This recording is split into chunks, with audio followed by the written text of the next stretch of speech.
Boa noite.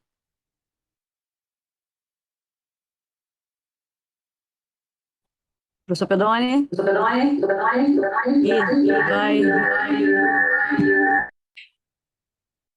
Deixa eu dar uma melhorada aqui na luz.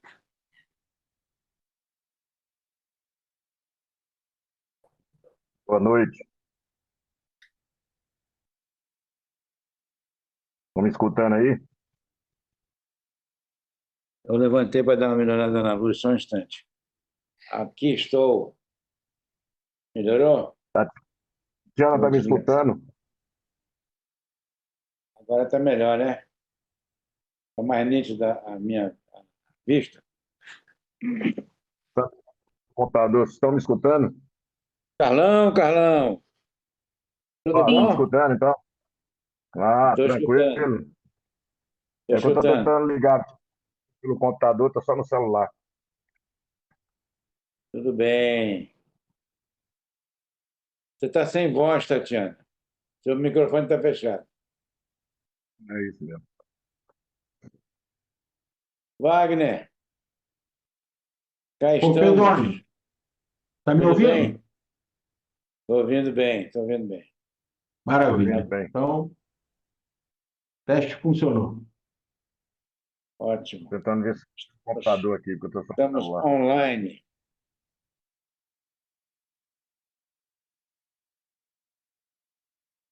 Vou apresentar você ao Carlos Nogueira, da Costa Júnior, lá de Brasília, Wagner. O Carlão Wagner é o diretor do Instituto de Estudos Estratégicos, que eu trabalhei até recentemente na Ativa, na UF, Sim. por 15 anos, quase 15 anos. O Wagner é o diretor, e o Carlão foi meu amigo lá de futebol da UNB. Enquanto ele fazia o doutorado, era professor na UNB, e depois ele foi trabalhar no Ministério da Energia e tal, e agora você vê o currículo dele aí, né? E é um craque Vi. nessa questão Eu de... conheci também no sábado. Ó. Oi. É. Porque esse... Pô, Tá dando eco. Desligou? Tá dando eco. Tudo eco. Está dando No, eco, you have to turn off. You have to turn off. Está dando eco. Está dando eco.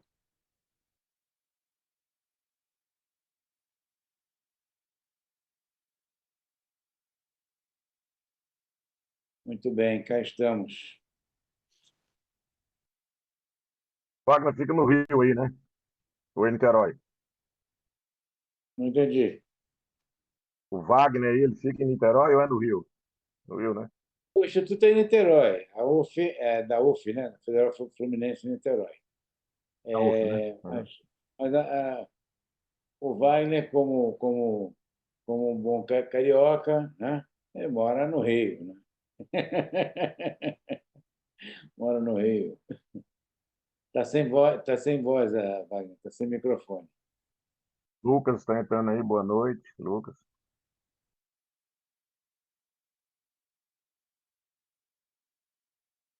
Eu comentava que eu atravesso a poça toda semana.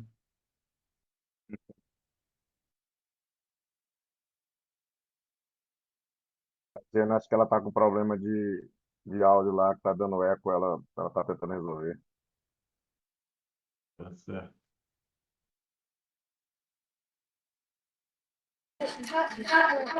É porque eu não vou poder ligar. Rapidinho, vai com eco mesmo. Eu não vou poder falar aqui porque tá dando eco, então o meu vai ficar desligado. Mas só falar com vocês por agora, tá? Acho que tá todo mundo já quase entrando. Tatiana, mas você pode ligar, botar pelo seu celular e falar pelo seu celular. Você entra no seu celular e eu acho que não Também dá eco, posso. não. Posso. Daí você fica. Deixa Eu eu estou ver se o tentando celular entrar então eu consigo. no meu computador aqui, mas ele está. Mas a pessoa que vai fazer a chamada ali tá vindo, o host, e aí ele vai guiar vocês em tudo para a cerimônia. Não vai precisar de mim, não. tá? Mas só se alguma coisa, eu estou aqui no grupo, estou vendo as mensagens, qualquer dúvida, pode mandar, tá bom? Ok. Então tá. Um abraço, vou desligar aqui.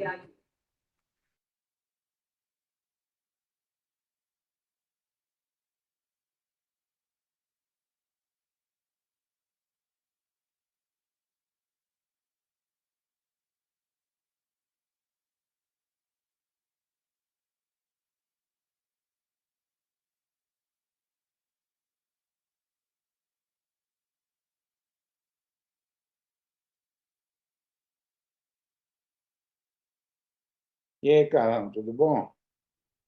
Tranquilo, Pedro? Tudo correria aqui, danada aqui, né? Essas questões aí do Congresso aí, dessa questão de Dando mineração. fogo essa área, né? Teve a Né? votação da política na semana passada, né? Mas eu tenho um problema também, né? Porque não está andando nada nessas questões dos projetos, né? Da questão, principalmente da mineração, né? Que entrou numa pauta meio complicada aí de cada um querendo ser dono da. O negócio já existe há mais de 300 anos, né? Então,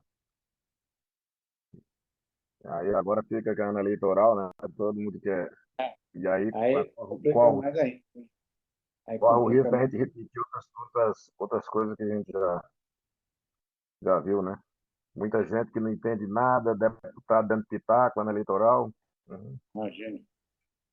Imagino que deve ter de É. papagaio de pirata aí que querendo tomar conta do negócio.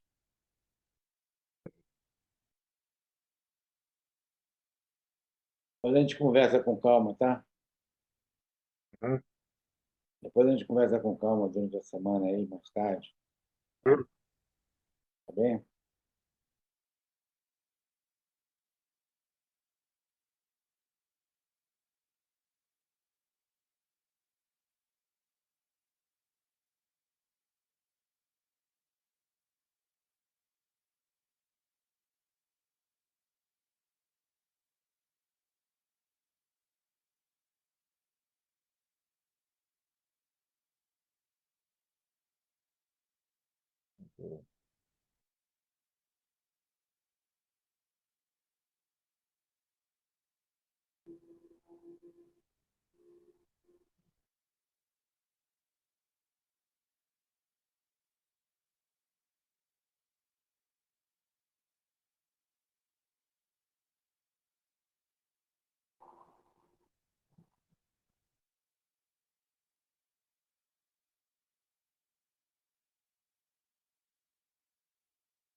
Tatiana?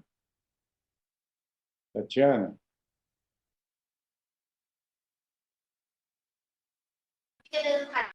Oi. 说一下，它必须要通过就是那个话筒，然后才能就是完声。 É melhor a gente falar. Vamos falar pelo Zap. Não, a pergunta é simples. Se tem alguma mudança na programação, se tem alguma mudança na programação, as pessoas, está tudo certo? Tá, ótimo. Não está dando mais retorno, não, Tatiana. Estava ouvindo só as conversas do povo aí, mas não deu retorno, não. Viu? Agora não deu retorno, não, viu?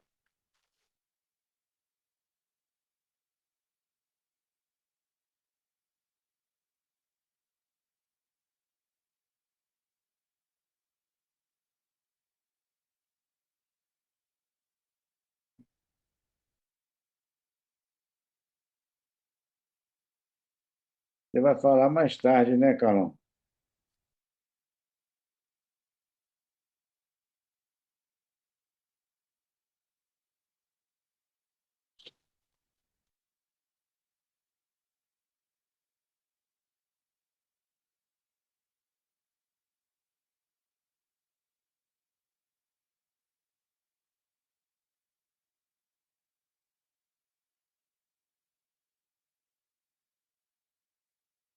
Carlão? Ô, Carlão. Oi, oi, tá me escutando, Pedro? Eu vou ver você depois, viu? Vou ver você Não, no pois é, vídeo. eu gravei, eu só vou assistir a apresentação aqui, eu gravei. Eu até Ah, tentei tá. fazer um vídeo curto, né? Porque botei legenda por causa da questão do inglês, né? De sotaque, essas coisas de acento, né? E tal. Mas eu tentei fazer uma questão só governamental bem enxuta, porque aí depois, né? Se tiver, a gente destrincha mais, né? O Nilson vai falar mais. E aí eu vou aí a apresentação, porque eu tenho uma,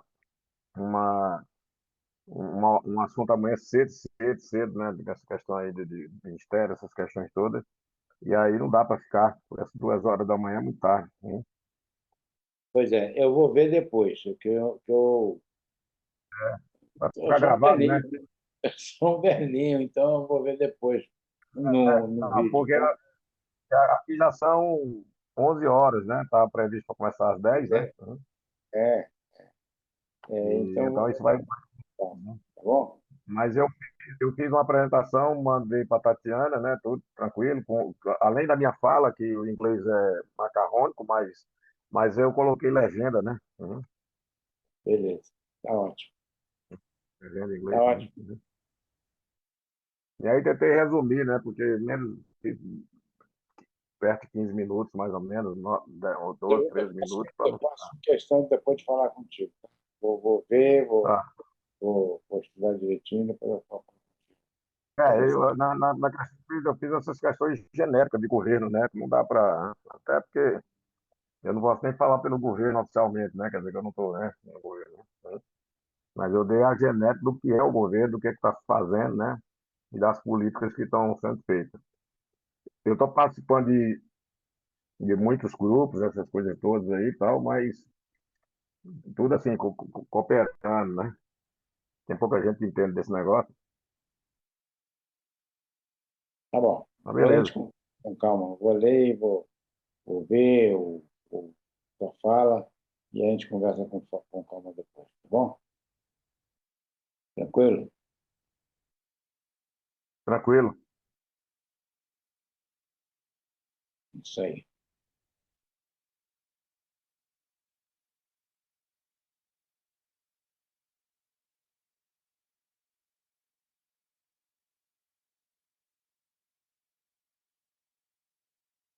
Isso é um mundo novo. Eu estava lembrando que, um tempo atrás, para organizar uma conferência, era um problema. Agora, pela internet, está Uhum. tudo mais fácil. Tudo mais fácil.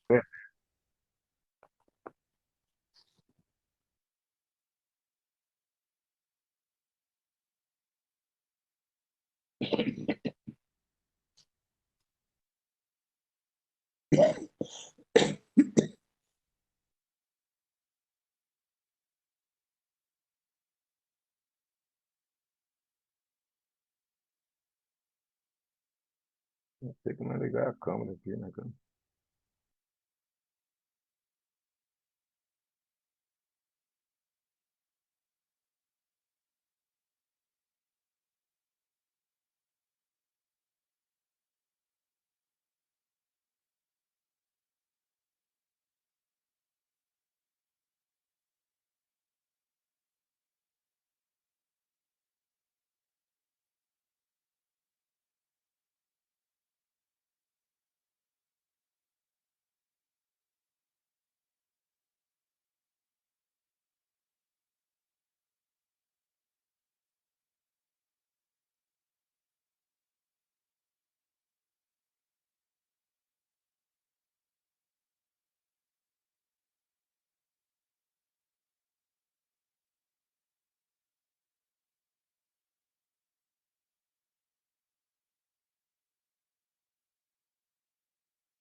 Hello Hello， 如果这样子就可以。编了完了，编了基因了，就是。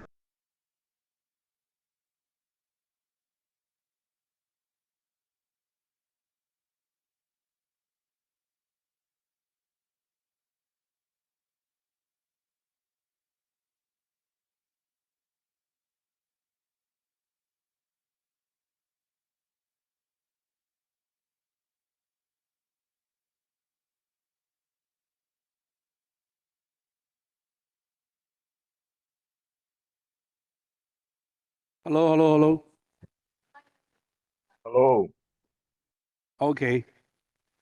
Can you hear me? Ok. Yes, loud and clear. Yes. Thank you, Luis.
Esse computador deu para.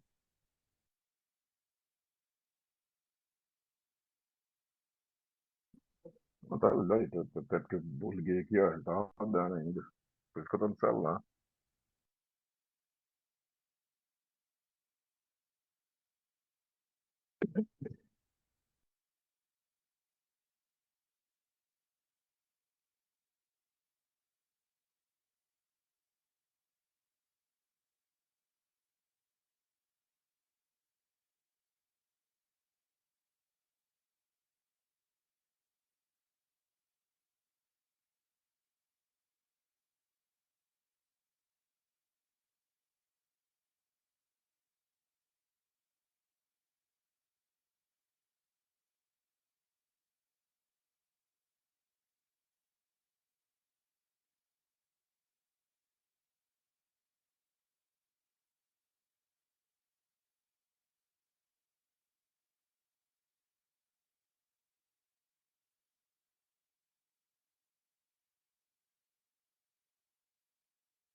Okay.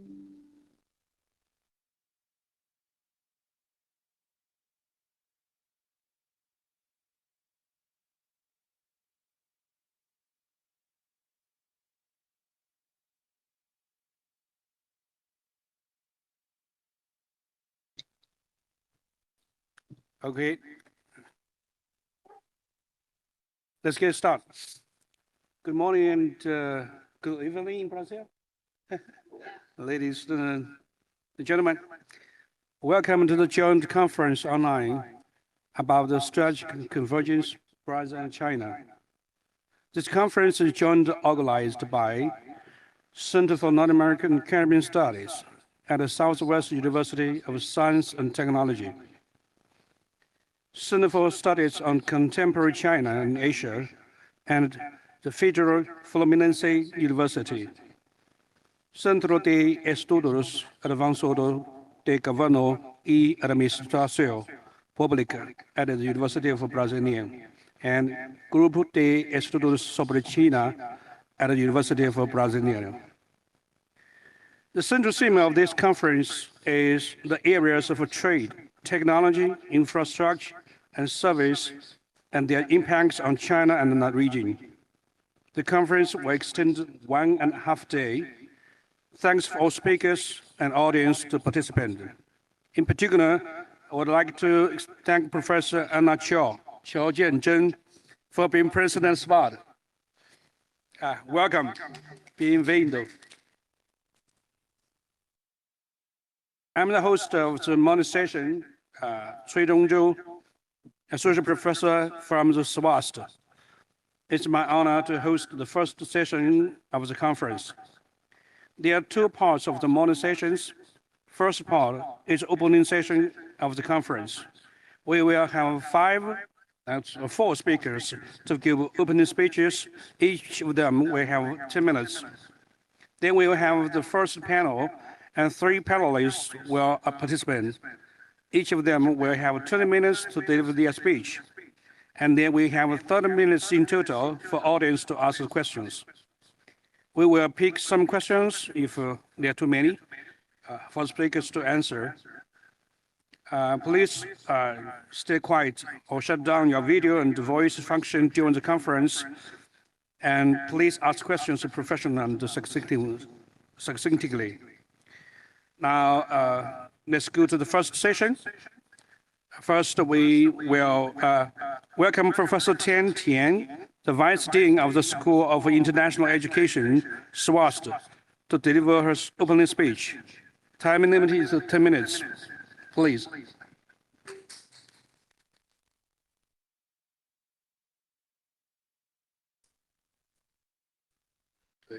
Yeah. Okay. All right. So good evening, the guests from Brazil, and good morning, colleagues and dear guests in China. So it's my honor to open the international conference, Strategic Convergence China-Brazil, the areas of trade, technology, infrastructure, and services, impacts on Brazil and the region. It's my honor, I'm Tian Tian.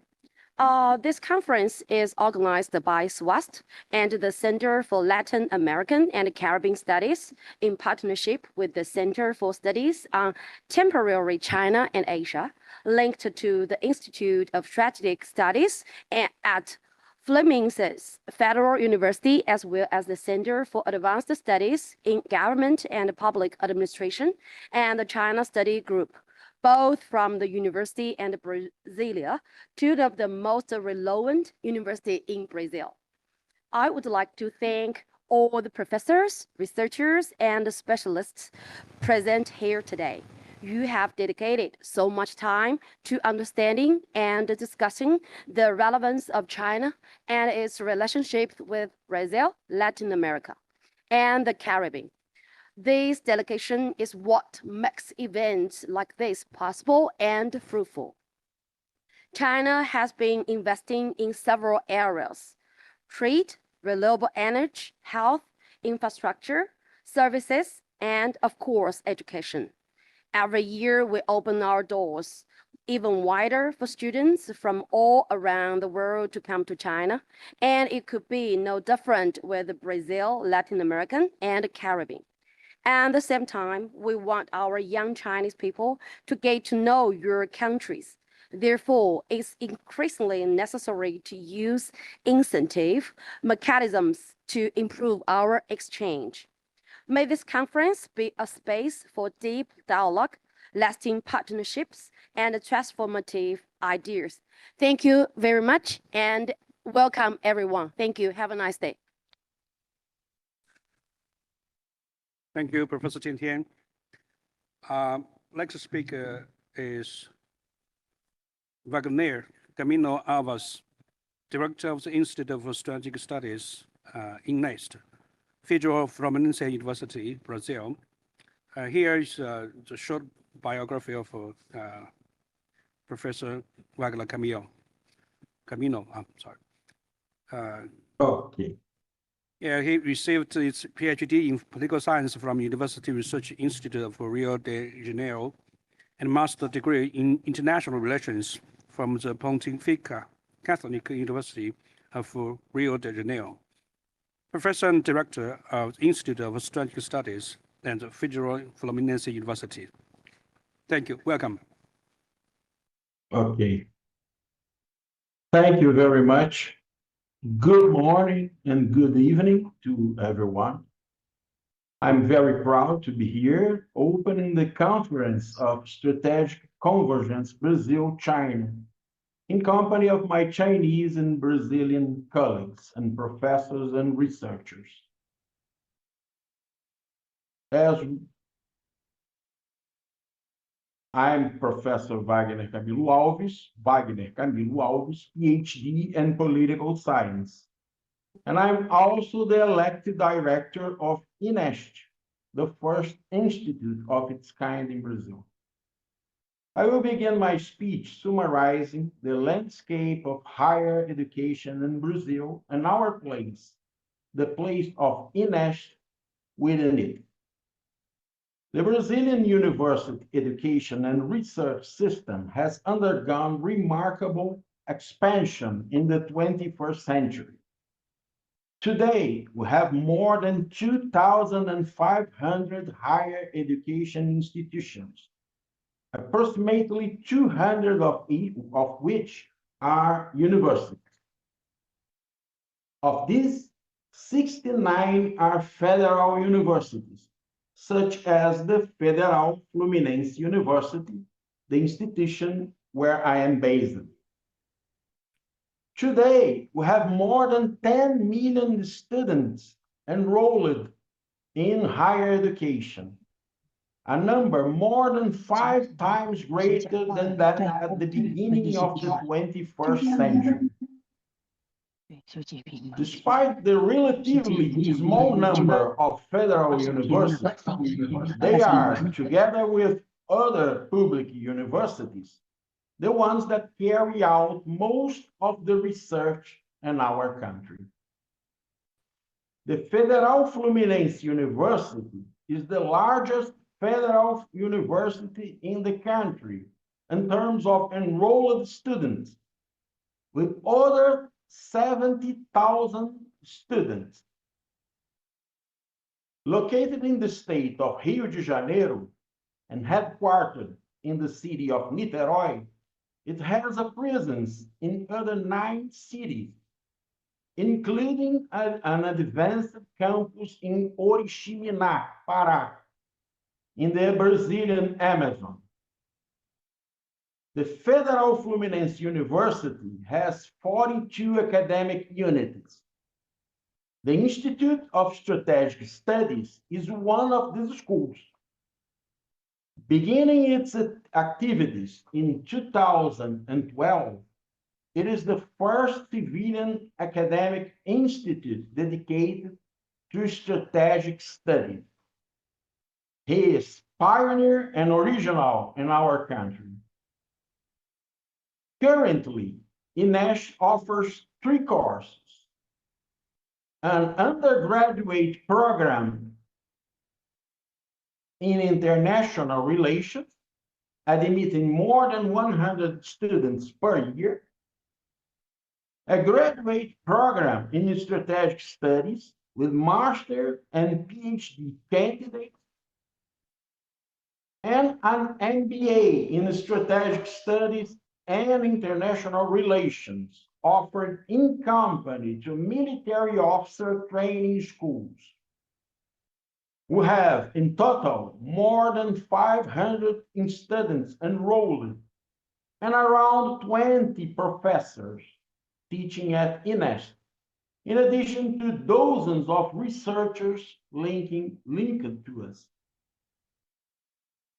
We have also been pursuing the internationalization of our institute. We receive foreign students in our undergraduate and graduate programs, and also send them abroad, including to China. And in 2024, we are very pleased to host a Chinese delegation from Guangdong University of Foreign Studies, an institution with which we have established a memorandum of understanding. Esta has also a center that brings together all the research carried out within it. This is the NEA, Center for Advanced Studies, or Núcleo de Estudos Avançados in Portuguese.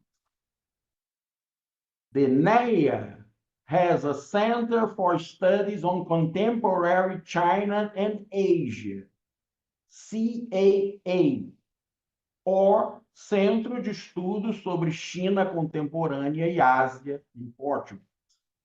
It is coordinated by Professor Luis Pedoni, and which has Professor Tatiana Molina as a researcher. Both are present here. Brazil took much time to discover the world as a subject of study and research in its universities. Until the end of the Cold War, there were only 2 undergraduate and 2 graduate programs in international relations in all countries. This is partly explained by Brazil's size, its need to internal development, and South America's distance from global powers centers, which largely spared the country and the region from suffering from main external tribulations. With the globalization in the 1980s and the post-Cold War regional integration process, there was need to create more expertise in international affairs in Brazil. Today, there are more than 100 undergraduate programs and dozens of graduate programs in international relations. However, strategic studies or strategic issues related to defense and security is still understudied in my country. Esta hopes to fill this gap, serving as an example for the creation of more similar academic units of this kind in Brazil. Speaking of strategic matters, China is Brazil's main trading partner, and Brazil is one of China's 10 largest trading partners. We need to know each other better. We need to study each other more. Once upon a time, a Spanish poet, Antonio Machado, wrote, "Traveler, there is no path. The path is made by walking." I hope that my institution, Esta, will help our countries to achieve this goal. I'm sure, too, that this academic conference will help on this process. Thank you very much for your attention.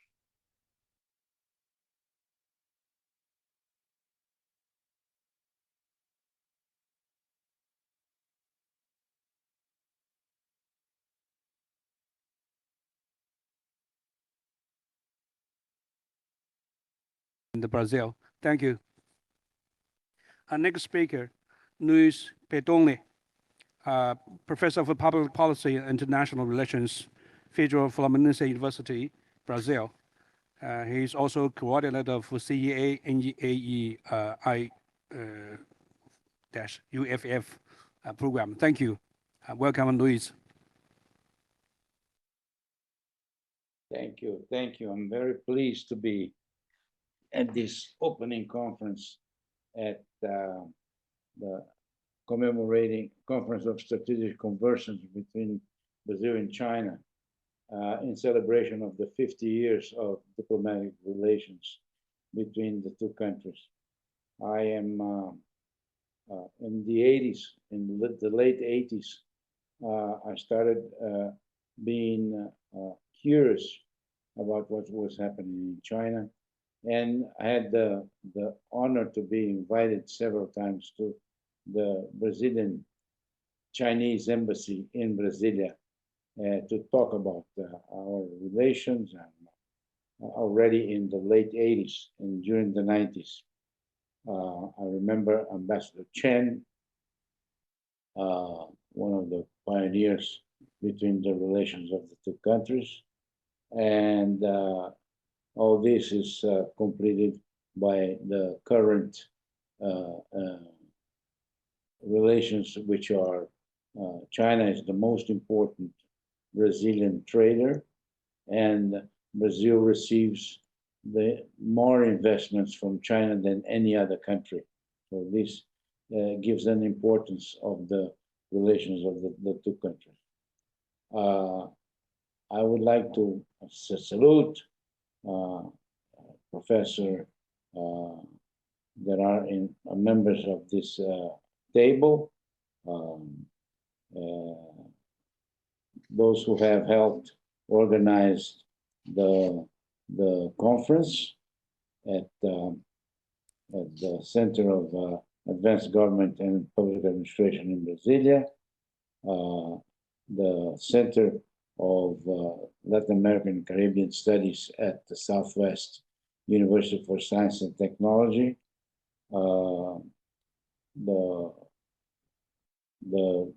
the China Group of Research at the University of Brasilia, and there are some people that I would like to especially salute. In particular, Professor Paulo Calmon, my dear friend and colleague at the University of Brasilia during the 30 years that I was there, and Professor Luiz Guilherme de Oliveira at the Center of Government Studies at the University of Brasilia. But there's one person that I would like especially to salute, is Tatiana Molina. Professor Tatiana Molina has studied with us a master's degree, then a PhD degree in political science, and concentrating on strategic studies on China. And she is currently a member of our Center of Studies on Contemporary China as a deputy director, deputy coordinator. And 10 years ago, after she finished her PhD, she decided to work in China. And she has been there for more than 10 years now. And she's a professor at the Center of Latin American Studies and Caribbean Studies at the Southwest University of Science and Technology. She was fundamental in bringing together a fascinating mix of people from different parts of the world, particularly people who have been writing on China, Latin America, China-Brazil relations for a long time. I refer to the members of the first panel, the 15th Five-Year Plan and Strategic Partnership. My dear friend, Professor and Dr. Jorge Heine from Chile, of whom I congratulate for his birthday yesterday. We are of the same age, we were born in the same year, so, and my old friend, I know him for, in many places of the world I've met him, Jorge. In South Africa when he was ambassador there, in Canada when he was researching for his co-edited book, Which Way Latin America Hemispheric Politics Meets Globalization, that was published in the late first 10 years of the 2010, when we were facing a financial crisis and shaping of a new foreign policy under Obama government. And he was already asking at this time, what is the relationship of China and India, for the case that he was ambassador there also, with Latin America. He was already concerned about what was going to happen then. Now, in the past years, his thoughts concentrate on how countries would follow the non-alignment, non-picking sides, occupy strategic neutrality positions, and realize their full potential. On his 2023 book, edited with Carlos Fortin and Carlos Ominami, Latin American Foreign Policies in the New World Order, the active non-alignment option, Heine and his co-editors argued that active non-alignment constitutes a guide for foreign policy action in a world in turmoil, drastic geoeconomic and geopolitical changes. And Heine insists that the countries which do not follow this path, which is already shaping the new world system, by the way, will certainly be left behind. I want to salute Professor John Gong, professor at the University of International Business and Economics in Tsinghua, Beijing, that will bring his expertise in competition policy, antitrust law, international economics, technological innovation to shape current strategic partnership in trade, technology, infrastructure, and services. Professor Elias Jabbour from the State University of Rio de Janeiro, UERJ. Professor Jabbour is another longtime Chinese expert, Chinese researcher.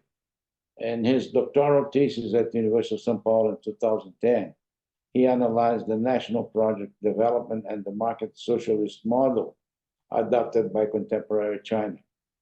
He used concepts and categories such as transition, process, socialism, market, planning, private and state property, political power, were dissected and evaluated to conclude that the formula of Chinese economic growth is originated from political decision and strategic vision to foster maximization of market, state planning, private innovation, inventiveness and initiative, state property and the means of the state property of the means of production. His later books, his most recent books on China, the socialism of the 21st century, or power and socialism, governance, classes, sciences, and projetamento, planning and structuring in China, bring again his thoughts on the strength of planning and structuring. Projetamento, the word in Portuguese utilized by Jabbour, this is the action used by the Chinese Communist Party when steering socialist economic development in recent years in China. The second panel, I would like to salute also Professor Zheng Jianming, who will be hosting the second panel. Will be special views on state institutions, energy security, and critical raw materials. My dear friend and former colleague at University of Brasília Geoscience Institute, Carlos Nogueira da Costa Jr., who is present here, will expose his knowledge on the decision-making process in Brazil on mining activities after serving many years as Secretary of Geology, Mining and Transformation at the Ministry of Mines and Energy under President Dilma government. My colleague at the University of Brasília Geoscience Institute, Nilson Francischini Botelho, will discuss his ongoing research at the university, the mapping of magnet rare earth deposits in Brazil. The time that we talked a few months ago to organize the conference, he was traveling to the interior of Pará to map down a new land that has rare earth deposits that will strengthen the mapping of this in Brazil.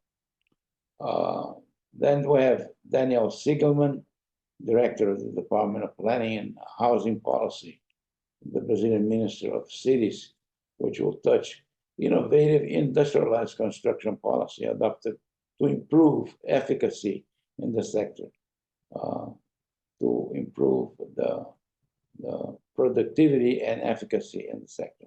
Mauricio Santoro, our friend here at the UFI,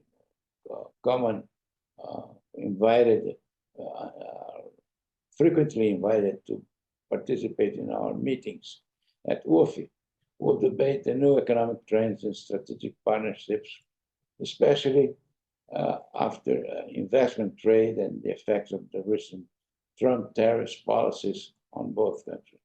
Rita Coitinho from University Federal of Santa Catarina will touch on how the cooperation between China and Brazil on these issues will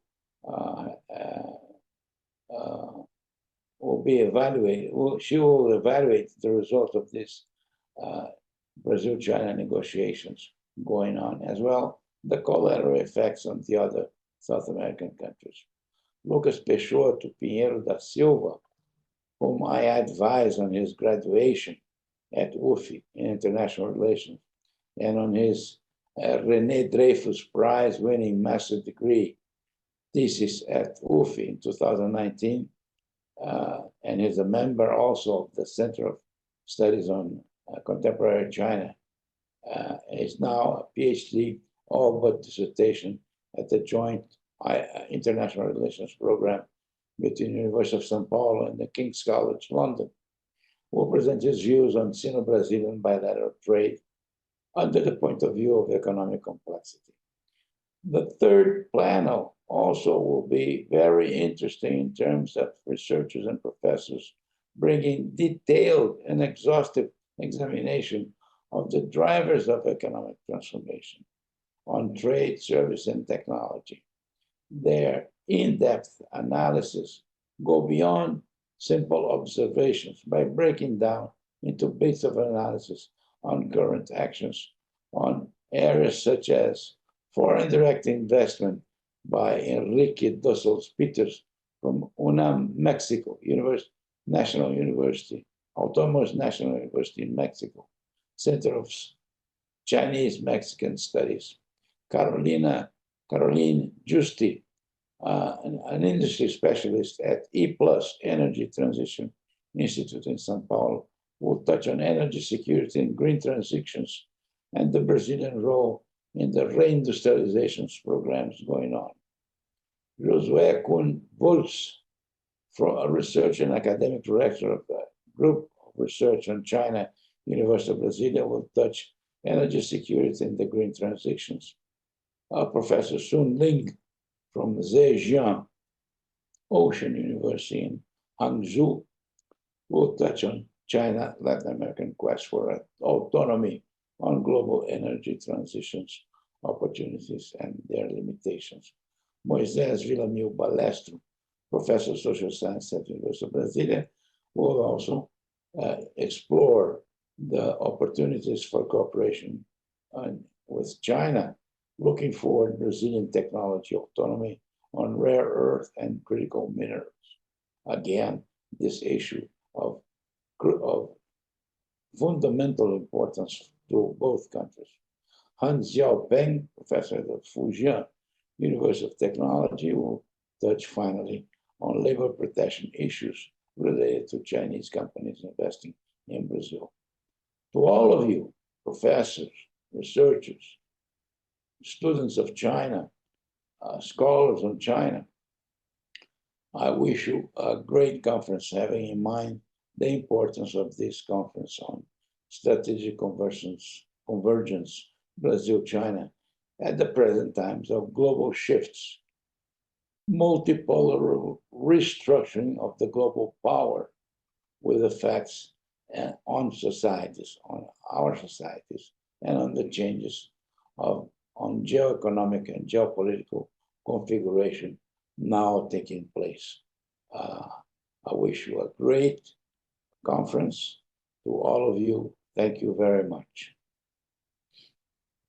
Thank you. Thank you so much from Luis Pedoni. You review many contributors and researchers for both countries' studies. This bear the hope for the future. I really believe that with the effort of those contributors, I believe that the two sides can have better understanding each other and build a beautiful future for each other. Thank you. Thank you. Speaker supposes Luis Guillermo Oliveira. Is he or she online?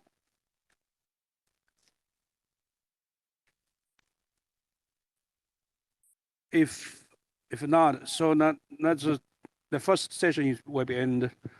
Let's go to second session. Actually, it's a symposium. The first panel, actually. I have another news to announce that last speaker, Enias Kabor, has some problem with his health. He now is in hospital, so we cannot have him in the speech. Now we will have two speakers. First, we would like to invite Jiang Gong to deliver his speech. His title is China-Brazil Economic Relations in the Context of America's New Foreign Policy. Jiang Gong is professor at the University of International Business and Economics. He got his PhD of economics from University of Texas, Austin, United States of America. Dr. Gong is a leading scholar and expert in competition policy, antitrust law, international economics, and technology innovation. He accounted more than 14 years of research in strategic consulting experience in the technology sector as Bell Communication Research and Cable Television Laboratories. Thank you. Welcome. Please open your voice. Okay. All right. I guess you can hear me now. Thank you very much. It's a great pleasure to be in this conference, and really appreciate your invitation. I will start by first pointing out China's global expansion of its economic footprint. There's been a lot of talk about, this world is being increasingly dominated by China, blah, blah, blah. 30% of the world's manufacturing activities are originating and associated with China. And in particular, you look at China's trade picture, we have being a largest trading partner with many, many countries around the world.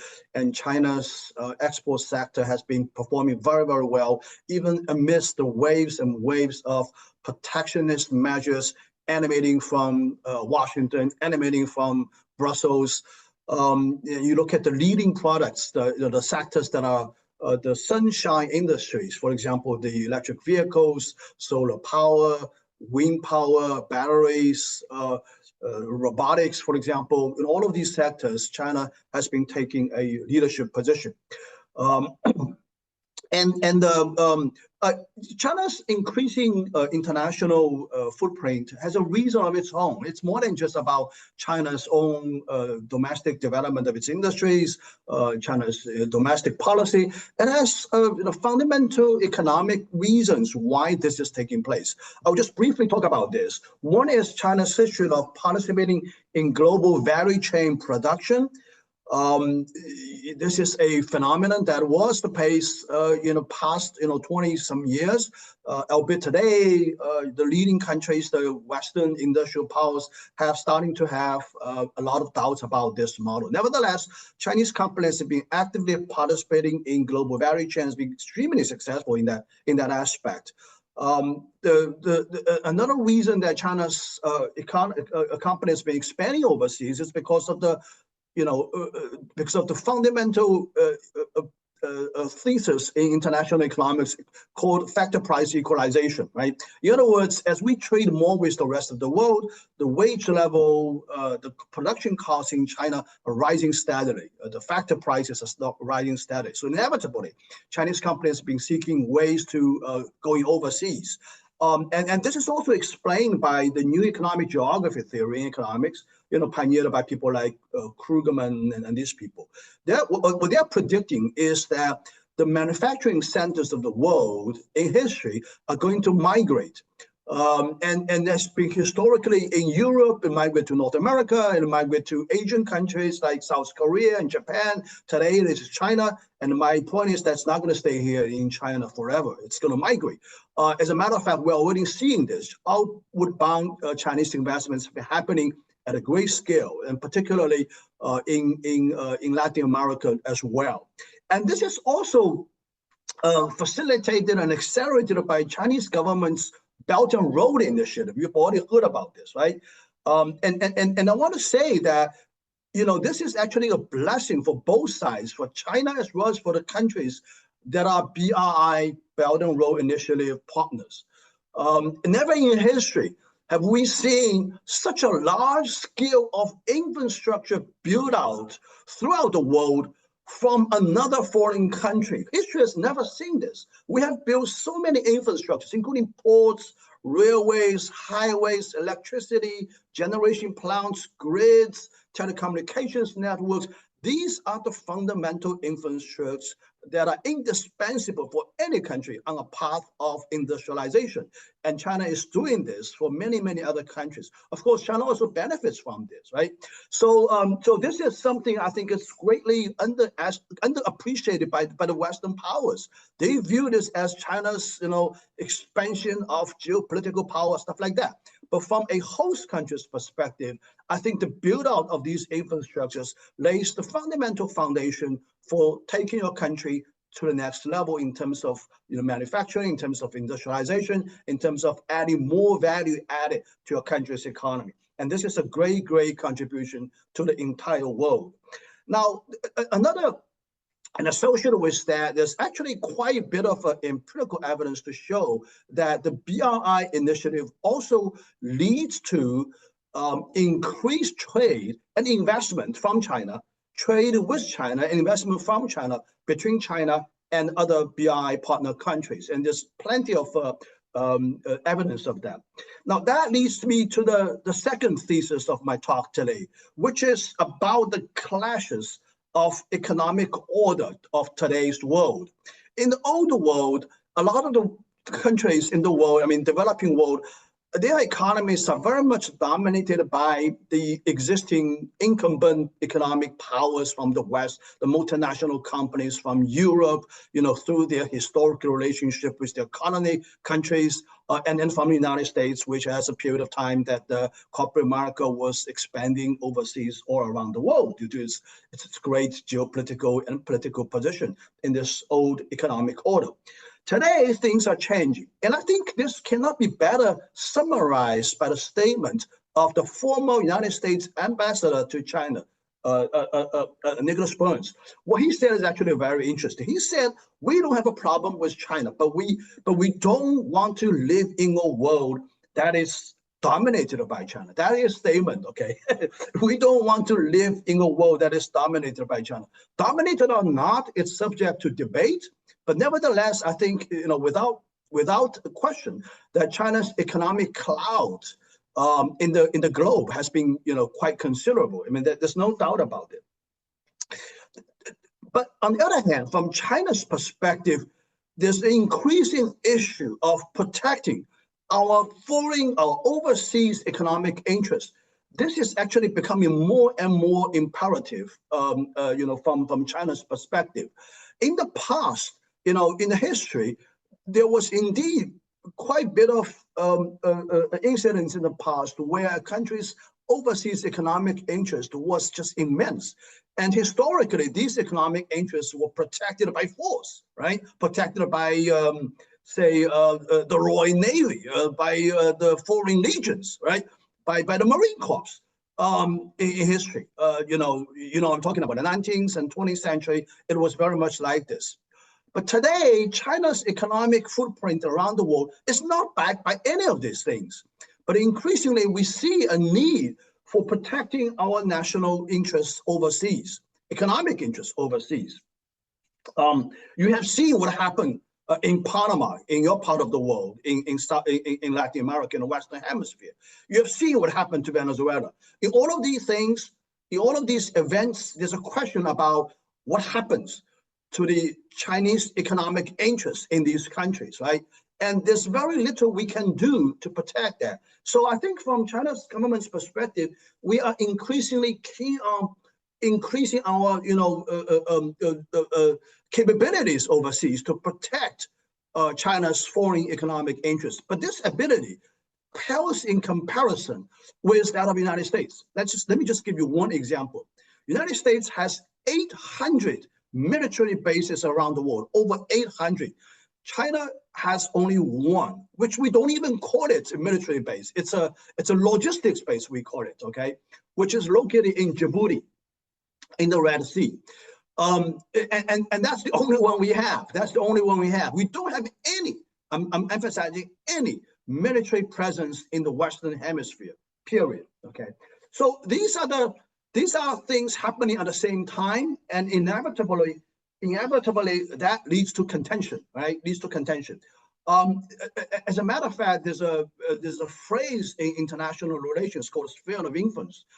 This is a heavily loaded term. I don't want to get into debate, discussion about what exactly it means. But at the end of the day, there is indeed in my view, there's indeed a boundary between sort of the economic, political influence with the economic influence or sphere of influence with the political sphere of influence. Now, when we talk about economic sphere of influence, we really mean by expanded trade relationship, expanded investment relationship.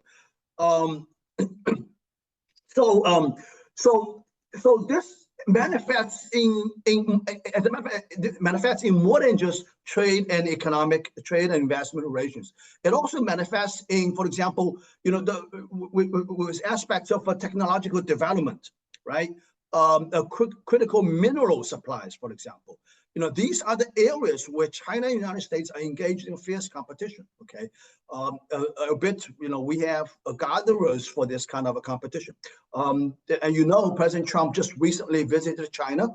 And in the statements for both countries, it's very clear that we want to set the boundaries. And we would hope that the relationship is characterized by more cooperation than competition. As a matter of fact, if you look at the Chinese version of the communique, we emphasize the relationship is a partnership relationship. You don't see that word partnership in the American version. That speaks volume about what we have agreed upon is something that's subject to disagreement, looks like. All right, so this is the contention in my view. This is the contention. Now, on top of this, related to this conference, we need to talk about Brazil's relationship, right? And also, more than that, broadly speaking, the Western hemispheric relationship with China. Now, on this issue, there's even more of a dire problem because of the United States' traditional and historic relationships with the world of Latin America. Today, if you look at the Washington's latest defense strategy document, National Defense Strategy document, it emphasizes what's called the Western Hemispheric Defense, right? And it's, you can just think of this as the reincarnation of the old Monroe Doctrine. You know, the United States relationship with the Latin America world in the past 30, 40 years has been characterized by countless, you know, interferences, malign interferences, coup d'etats, military interventions, aggressions, invasions, you name it, on and on, right? I remember the days of Grenada, today's Venezuela, the Cuba invasion in the 1970s, and all of these things happened in the past. Today, the United States seems to be going back to that world. You look at what happened to Panama, where it pressured Panama to try to drive out Chinese economic interests in that country. You look at Venezuela, it was a naked invasion. All of these things point to the problem of how actually the Latin American countries deal with China in the context of immense political pressure from the United States, and in some cases military threat from the United States in the context of the Washington's Western Hemispheric Defense Strategy. And this is actually the question I want to touch upon. This is the very essence, I think, that we really need to worry about and concern about in further developing Brazil and China's economic relationships. I think at the end of the day, this question is unavoidable. We can't pretend that doesn't exist. We can just expand our mutually beneficial relationship without worrying about Washington's strategy. Washington is very clear that it doesn't like to see more infrastructure investments in the Western Hemisphere. It doesn't want to see, for example, that big port in Peru, right? That has really economic implications for the northern part of Brazil. It doesn't want to see the operation of that port. It doesn't want to see other infrastructure projects ongoing in Latin America. It doesn't want to see, for example, Huawei's telecommunication equipment, which are the best in the world, which are most economic in the world, to be deployed in telecommunications networks in the Western Hemisphere, south of the American border. It doesn't want to see, for example, further AI-related investment and cooperation between China, Chinese companies, and Latin American countries. It doesn't want to see any of these things. So how do we actually deal with that? This is actually the most challenging question, in my view, in developing our two countries' relationship. Now, I want to make 3 points about this, very important question, and then I will just shut up, okay? The first thing is that when President Trump visited China a few weeks ago, he seems to talking about, the G2 architecture, even though China doesn't publicly acknowledge this concept, but he understands that even though we're engaged in a fierce competition between the two countries in all aspects, in many, many aspects, at least it wants to maintain a peaceful relationship with China. It doesn't want to get into sort of a very contentious, confrontational relationship with China. He keeps talking about his personal good relationship with President Xi. So in my mind, there is this kind of a G2 infrastructure, a G2 architecture in place that governs the two countries' bilateral relationships. And I think this point is very important. It lays the very foundation for a possible solution to the problem I just talked about, right? The problem of Latin American countries developing relationship with China in the context of America's Western Hemispheric Defense Strategy. This is the first thing. So that means that it leaves room, some space for some kind of an equilibrium where the three sides can still exist and can still exist peacefully. That's the first thing. The second thing I want to say is that from a host country's perspective, it is very important, it's elementary important to maintain a position that economic relationships is very, very different from the kind of a concept called sphere of influence that Western powers have in mind, okay? They're talking about political influence, political control. This is not what China is seeking. This is not what the relationship is all about. We just want to maintain a good economic relationship that is beneficial to both sides, to both countries. China has no design whatsoever on Latin America in competition with with the United States. We have no ambition, political ambition at all in Latin America in competition with the United States. So I think we need to, from a host country's perspective, you guys need to make this very clear to Washington that this is different. This is not about threatening your interest in Western Hemisphere. It's about our economic development. It's about our industrial development. It's our national economic interest. I think this point is very important. And the third thing I want to say is that this is also probably possible by some kind of a multilateral dialogue between Brazil, China, and the United States. That we need to define the boundaries. We need to make sure that what are the things that won't be subject to contention. What are things that can be maintained and discussed and developed, in particular, by Brazil and China. And our two countries are very important in the developing world. We are the leading countries in the BRICS bloc, which represents the voices of the global South. And our relationship is very unique and very special. So I think joining in dialogue with the United States, we can sort of mitigate the image, the perception of the BRICS to Washington, so as it not to be so sort of a challenging or threat to the economic order. China has no intention, President Xi has said this, we have no intention of displacing the current order, right? So I think from that perspective, it's actually very important to continue this dialogue. Even though on the economic side, we should keep the momentum. At the same time, we should be wary about the geopolitical and the political risks, mostly coming from the United States. There's already an example that we have a precedent, not an example. There's already a precedent. We have seen two precedents, Panama and Venezuela, right? And maybe people talking about potentially Cuba. So all of these things, these are very, very precarious and dangerous precedents. We should be worried about, be concerned about. At the end of the day, we should keep our relationship despite of Washington, but at the same time, keep a dialogue with it so as to maintain our relationship as to be peaceful, not threatening to any country in the Western Hemisphere. With that said, I'm going to stop. Thank you very much.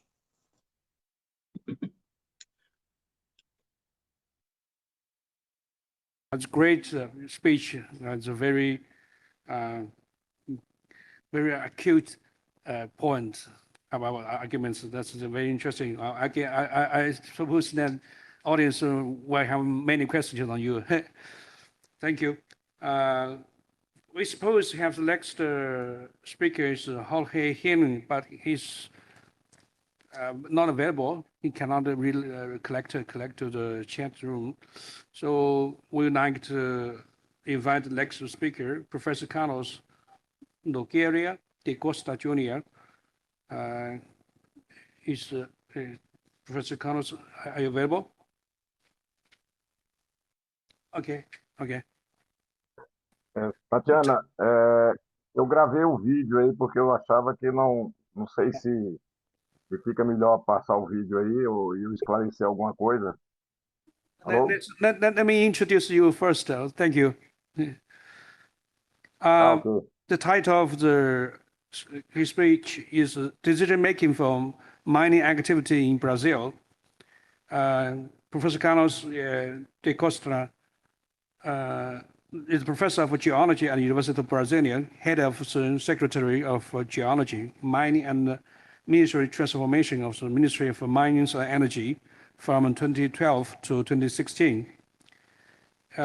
He got his PhD and master's degree in geology from University of Brasilia, professor of geology at the University of Brasilia, with research in economic geology and mineral prospecting. He's Secretary of Geology, Mining and Mineral Transformation of the Ministry of Mines and Energy of Brazil. Okay, thank you. Welcome, Professor Carlos.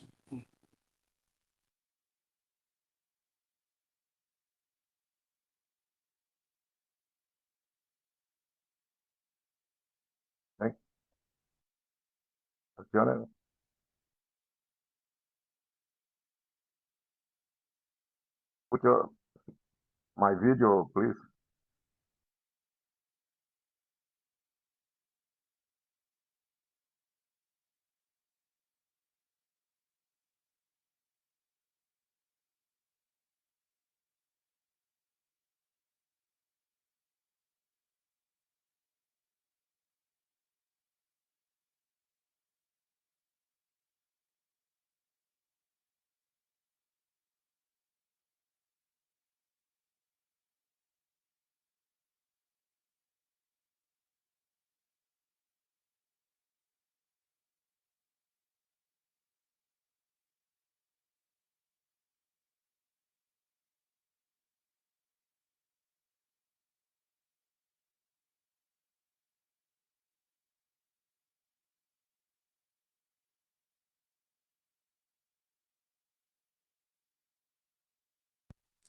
is essential not only for identifying a mineral potential, but also for attracting long-term investments, strengthening territory planning, reducing geological uncertainty, and promotion the efficient and sustainable management of the natural structure.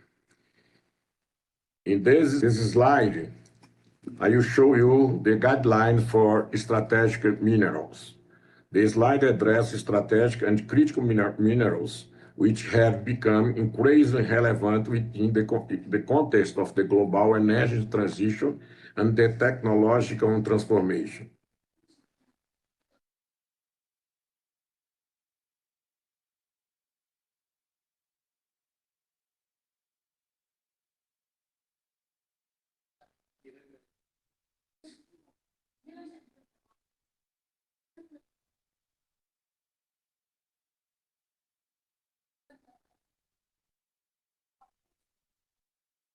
Brazil's strategy is based in two complementary objectives. The first is to reduce external dependence and import mineral inputs considered essential to national economic security, particularly fertilizers and industrial minerals.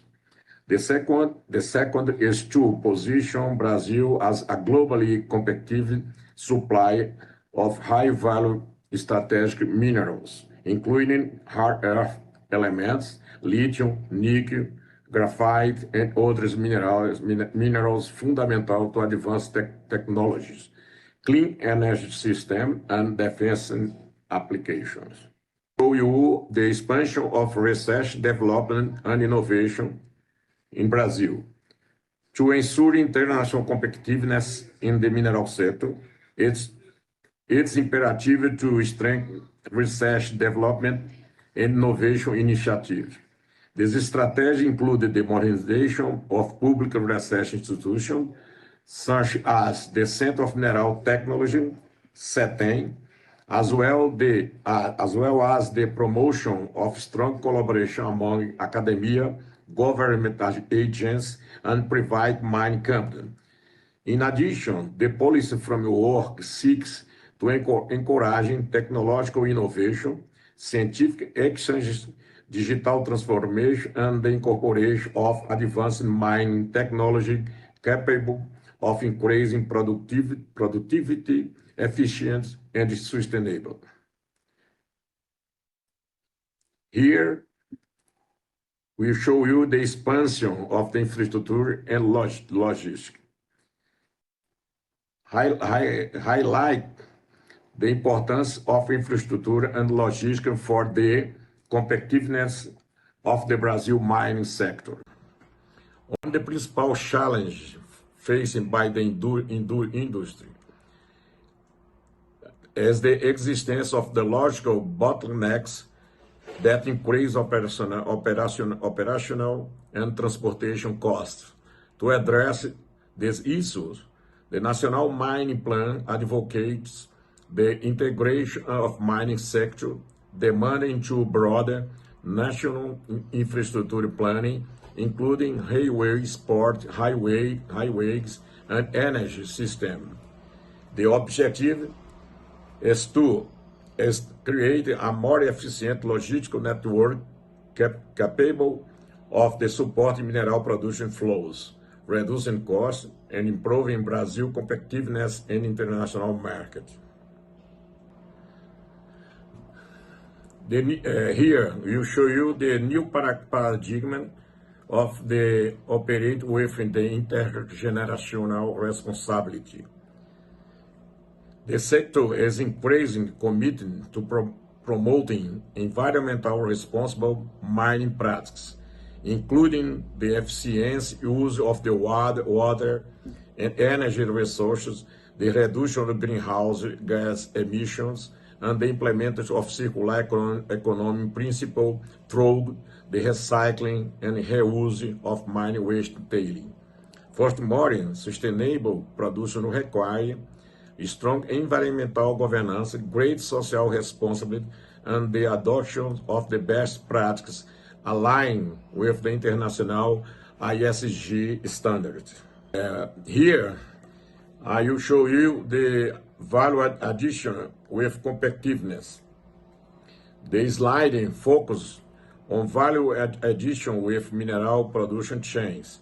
Historically, a substantial portion of Brazil mineral export has considered of minimal processed oil. The current strategic vision seeks to reverse this pattern by encouraging industrialization, mineral transformation, and technological upgrading with the national territory. By stimulating downstream process activity and advanced mineral industry, Brazil aims to increase the added value of its import in strengthening industrial competitiveness, generate qualified employment opportunity, and enhance the participation in global value change. Finally, in this slide, number 8, addresses the importance of effective public governance and a modern regulatory framework for the mining sector. Strong institutions and transparent regulatory systems are essential to ensure legal certainty, improve the efficient use of mineral resources, and attract sustainable long-term investment. Within this context, the National Mining Agency plays a central role in regulating, supervising, and modernizing the sector. The modernization of mining governance also involves improved institutional coordination, strengthening regulatory predictability, and aligning public policy with international standards and sustainable transparency and economic competitiveness. I would like to thank everybody, and especially the institution who invited me to be here. It's an honor. Thank you, and congratulations of the others participants. Okay. Thank you for Professor Carlos Nogueira de Costa. Since we have just two speakers, so now suppose the speech is here. We would like to invite Luis Beduna, or would you like to give a comment on the two speakers?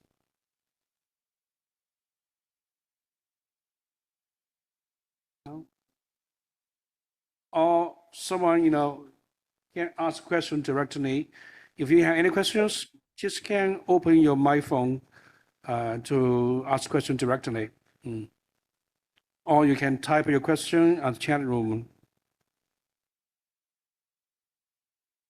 I can't see anything now. Where are we?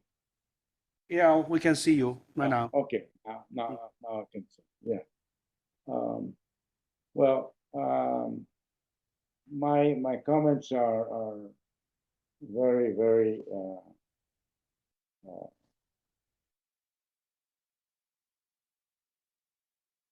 careful. My comments are going to be very careful on. Hello, everyone. I will show you the Brazilian mining framework. Hello? Yeah. Okay. Okay. Well, what can I say? We have 50 years of diplomatic relations between China and Brazil. This is during many years, between 1940s and the mid-70s, relations between Brazil and China was simply severed. We had a strong alignment with the United States in terms of defense, and we had a dictatorship coming up in 1964, which increased this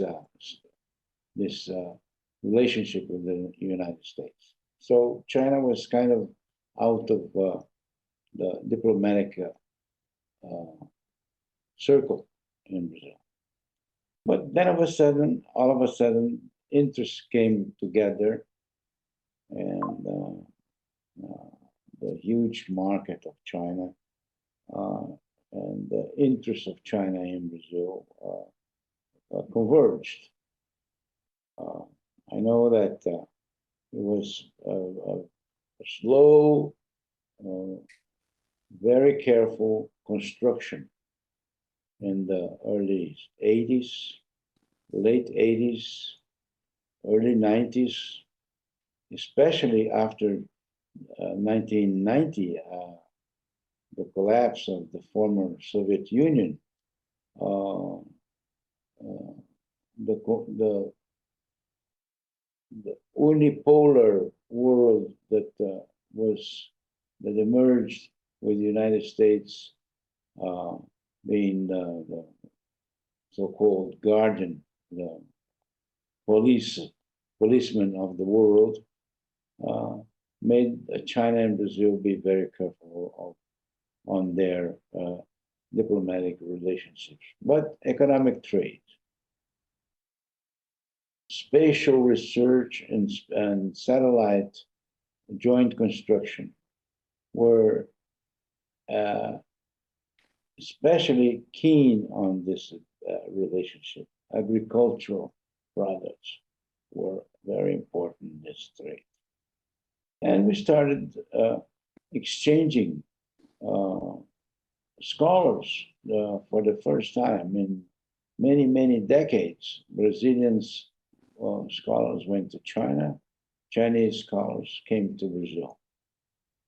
This was the beginning of a relationship that only improved. And with the creation of the BRICS during the first 10 years of the 21st century, all this increased. Now, both leaders of our countries emphasize and strengthen dialogue instead of confrontation. Emphasize and strengthen exchange of important drivers of economic development on all areas, agriculture, energy, infrastructure, industry, mining, particularly what rare earth and critical minerals mean to both countries, as Carlos Nogueira just presented to us, is going to shape a lot of the future of economic relations between the two countries. So all I can say is that we have increased this relationship by many dimensions, The creation of group of studies, research, and studies in Brazilian universities on China has increased. University of Brasilia has one. Our university started one a couple of years ago. Our interest was mainly research done on energy, security by Tatiana Molina, on trade by Letícia Cordeiro Simões, and on the other geopolitical issues treated by other colleagues in defense, Antonio Henrique Lucena, and now Lucas Pinheiro is developing a serious work on chips and confrontation between the United States and China, and what is coming also in our relation. So my comments is that we face on the next 50 years, an increase on this convergence on strategic issues such as that. And Brazil welcomes Chinese investments as well as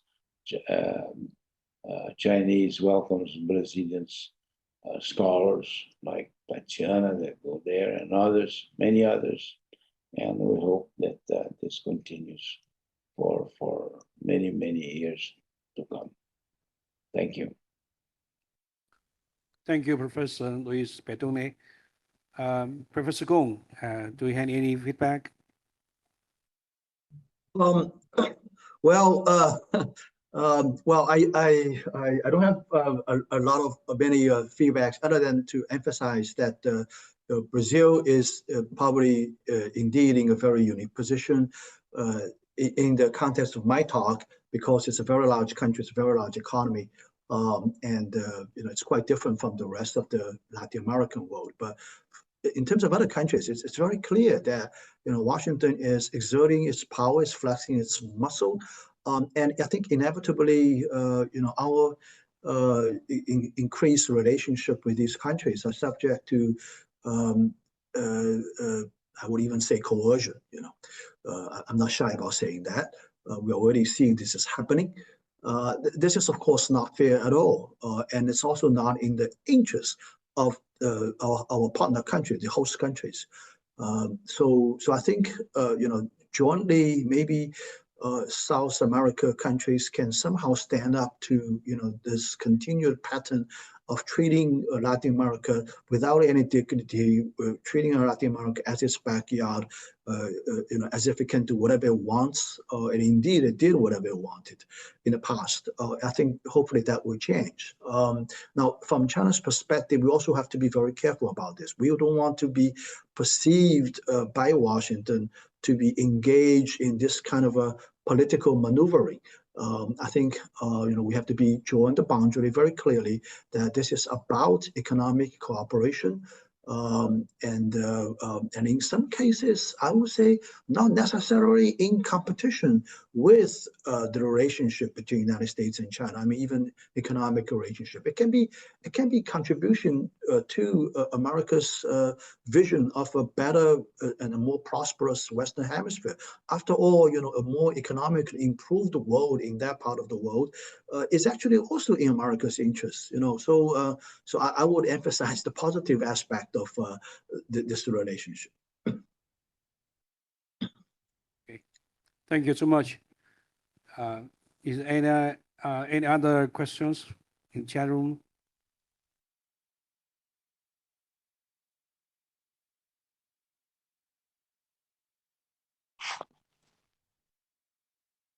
If no, so this end of the session, I would like to particularly thanks John Gong to give a very impressive speech in the morning, and thanks to Luis and Petone and Wagner